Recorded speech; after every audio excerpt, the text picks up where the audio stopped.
कहीं दहेज में जलती रासें हैं, कहीं जिस्म नोचते मंजर हैं। नमस्कार साथियों, मैं शुरुआत करना चाहूँगा आज की बात हाथरस की घटना के साथ। एक फिर से निर्भया दरिंदगी का शिकार हो गई। पहले भी कुछ हुई हैं और आज भी कुछ हुई हैं और ना जाने कब इनमें एक रोकथाम लगेगी। अगर हम हाथरस की घटना के बारे में बात करें तो बहुत सारे प्रश्न चिन्ह उठते हैं। पुलिस के प्रशासनिक रवैये पर कि उन्होंने उसको तत्काल संज्ञान में क्यों नहीं लिया, उस घटना के बारे में उसको बेहतर उपचार क्यों नहीं दिया, क्यों उसको हाथरस में ही रखा, उसको क्यों नहीं बाहर बेहतर उपचार के लिए दिल्ली पहले भेजा गया, जिससे हो सकता है उसकी जान बच सकती थी। जो दरिंदे थे उनकी गिरफ्तारी क्यों नहीं तत्काल की गई, उनमें देर क्यों लगाई गई, ये सवाल उठते हैं कुछ पुलिस के प्रशासनिक रवैये पर। अब बात करते हैं कि 16 दिन तक वो जंग लड़ी वो बिटिया, उसके बाद आखिरकार उसने अंतिम सांस ली। इतने आक्रोश के बाद पुलिस ने उसकी लाश को जबरन 2:30 बजे रात में जला दिया। आप लोग चले जाओगे? सर मुझको एक बार बस बता तो दीजिए कि बॉडी है कि क्या है। मुझे सर राइट नहीं है बोलने का। मैं थर्ड क्लास का एक पुलिस ऑफिसर हूँ। जल क्या रहा है आपके सामने? थर्ड स्केल का पुलिस ऑफिसर हूँ। मुझे बोलने का अधिकार नहीं हिंदुस्तान में। आप लोग खड़े, किसी को तो पता होगा। मैं कोतवाल हो सकता हूँ पर बोल नहीं सकता हूँ मैं। अच्छा कोई तो बता दे सर, हमको जरा बता दीजिए। जो बोल सकता है वो बोले। नहीं कौन, ये क्या चल रहा है, इतना बस बता दीजिए सर, बस इतना सा मुझे बता दीजिए। मैं क्राइम ब्रांच में हूँ। कुछ और चल रहा है मुझे आई डोंट नो। नहीं अभी मैं बाहर से हूँ। नहीं अभी आपने मुझे बोला कि नहीं बॉडी नहीं है। क्या है सर, बॉडी है कि नहीं है? मेरी ड्यूटी यहाँ पर है आप लोगों को इस बताने के लिए कि आप लोग आगे ना बढ़े। बस यहाँ पर आगे नहीं बढ़ रही हूँ, आप मुझे बता दीजिए क्या चल रहा है। आप इस बारे में डीएम साहब से पूछना ही है। डीएम साहब सुबह होने का इंतजार भी नहीं किया। वहां के एसएसपी का बयान सुनते हैं कि पहले उन्होंने कहा कि नहीं रेप की पुष्टि हुई नहीं है। आप बिटिया का बयान सुनिए जो मीडिया पे वायरल है। वो कहती है हाँ रेप मेरे साथ हुआ है। एक बार और रेप करने की कोशिश की थी पहले? अच्छा इससे पहले रेप करने की कोशिश की थी लेकिन क्या हुआ? भाग आए थे। कुछ हुआ कि नहीं? अच्छा अच्छा, तो रवि कह रहा था कुछ हुआ कि नहीं? अच्छा ये दोनों मिले हुए हैं तो उस समय तो बच गए आप। फिर उस दिन जिस दिन आपकी चोट लगी है उस दिन रेप हुआ है। अच्छा दोनों ने किया था, कोई और भी था? अच्छा बाकी सब भाग गए थे। जब मम्मी को देख के भाग गए थे तो आप उस समय होश में थे? थोड़ा सा होश था। अच्छा तो रेप हुआ आपके साथ, उसके बाद क्या किया? माँ बाप चीख कर कह रहे हैं कि उसके साथ अमानवीय व्यवहार हुआ है, बलात्कार हुआ है। मुझे एक चीज समझ में नहीं आती, जब पुलिस प्रशासन का काम ही है कि ऐसे मुद्दों को, ऐसी घटनाओं के बारे में उनको समझना, उस पर ध्यान देना और उस पर सही कार्रवाई करना, फिर भी हर बार मैंने देखा है कि पुलिस लाचार समझ में आती है। वो अपना काम कर ही नहीं पाती। मैं माफी चाहता हूं लेकिन ये मुझे कहना पड़ रहा है। सवाल ये है कि परिवार की जगह पुलिस ने क्यों उसकी चिता सजाई, आधी रात को क्यों अंतिम संस्कार किया।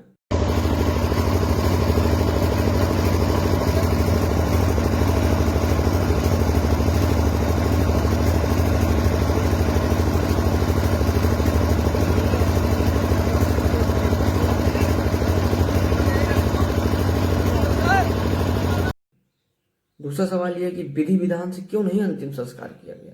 आखिर क्या देरी थी, क्या समस्या थी, क्या सच छुपाना चाहते थे कि जल्दीबाजी में अंतिम संस्कार कर दिया रात को 2:30 बजे।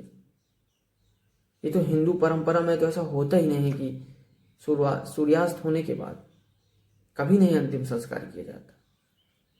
जब इतना संवेदनशील मुद्दा है, लोगों की भावनाएं जुड़ी हैं उससे, पूरा देश उस खबर की पल पल की अपडेट ले रहा है, कई सारे राजनीतिक दल, लोगों में आक्रोश है, सड़कों पर उतरे हैं लोग, न्याय की दुहाई मांग रहे हैं, कैंडल मार्च कर रहे हैं। फिर भी पुलिस उन पर काम न करने की बजाय उन पर लाठियां भांज रही है।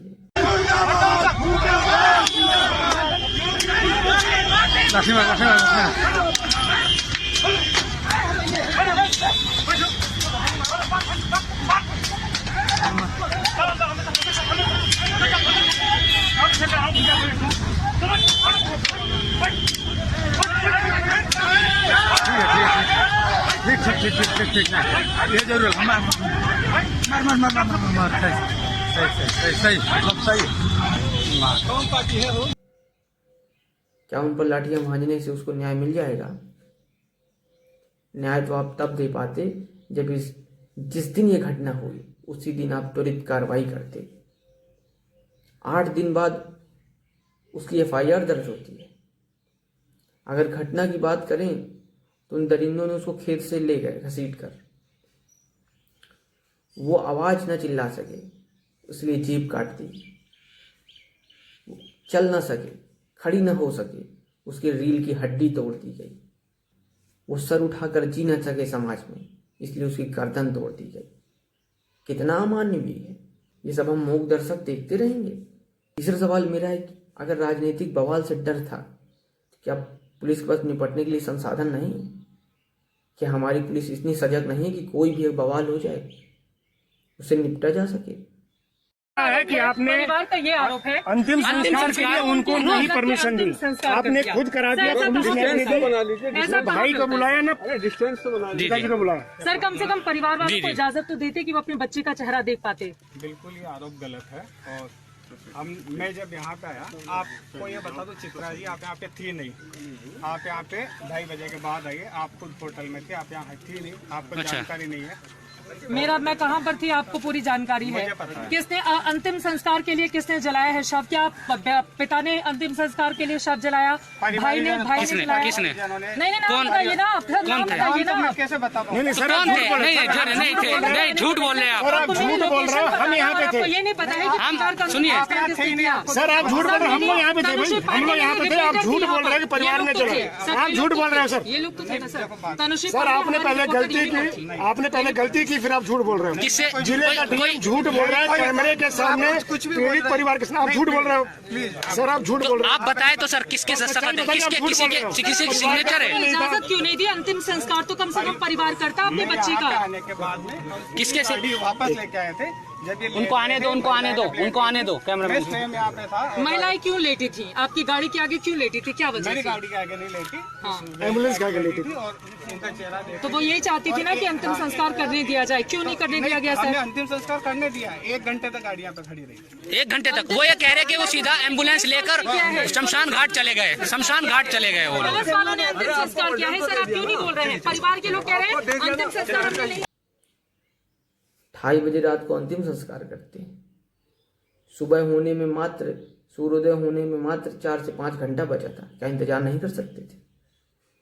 परिवार को भी सम्मिलित कर लेते। ये कैसा न्याय है कि मृत्यु के पहले तो आप उसको न्याय दे नहीं सके और उसकी मृत्यु होने के बाद भी आप उसको न्याय न देकर उसको शव को आप केरोसिन पेट्रोल डाल रहे हैं, उसमें तेल डालकर आप उसको जला रहे हैं। ये दानवपूर्ण हरकत कहाँ से लाते हैं आप? इतने संवेदनशील मुद्दे को देखकर पुलिस कैसे ये सब चीजें कर सकती है? ये समाज में कैसा संदेश भेजेगी? और सबसे बड़ा मेरा अंतिम सवाल ये है कि क्या हाथरस की पुलिस उस घटना को इंसाफ दिला पाएगी? क्या पीड़िता को न्याय मिलेगा? SIT दर SIT मैं अभी 3-4 दिनों से कई घटनाओं के बारे में देखा और कई SITों का गठन हुआ। किसकी रिपोर्ट अब तक पब्लिश हुई, मैं जानना चाहता हूँ। और क्या ये SIT कितनी जल्दी जांच करेगी? पुलिस के द्वारा ही बनाई गई एक SIT क्या पुलिस विभाग की उन क्रियाकलापों को दिखाएगी, बताएगी? ये भी एक बड़ा प्रश्न चिन्ह है। मैं ये जो मेरा वीडियो सुन रहे हैं, मैं तो सरकार स्वयं कहता हूँ कि इस SIT टीम में एक सदस्य में आप विपक्ष के लोगों को भी शामिल करिए। पीड़ित के एक परिवार के सदस्य को भी शामिल करिए, ताकि इसकी जो SIT की रिपोर्ट है बिल्कुल निष्पक्ष हो। लेकिन ये घटना हमारे लिए बहुत ही निंदनीय है। जितनी भी निंदा की जा सके वो कम है। और एक घटना ये थमी नहीं कि एक मैं और घटना सुन रहा हूँ बलरामपुर में, जो इससे भी ज़्यादा दुर्दांत है और निंदनीय है। पता चल रहा है कि लड़की पढ़ने गई थी घर से और उसको कुछ बदमाशों ने अगवा कर लिया, बलात्कार किया और उसके दोनों हाथ पैर तोड़ दिए गए, कमर तोड़ दी गई, पैर टूट गए और उसकी मृत्यु हो गई।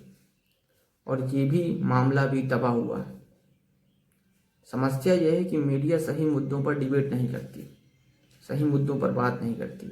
वो एक मुद्दा पकड़ लेगी और उसी पर 3-4 महीने लगातार चलती रहेगी, जैसा कि ये मीडिया कर रही है। अभी सुशांत केस हुआ, उसके बाद रिया चक्रवर्ती, गांजा अफीम के बारे में डिबेट होगी।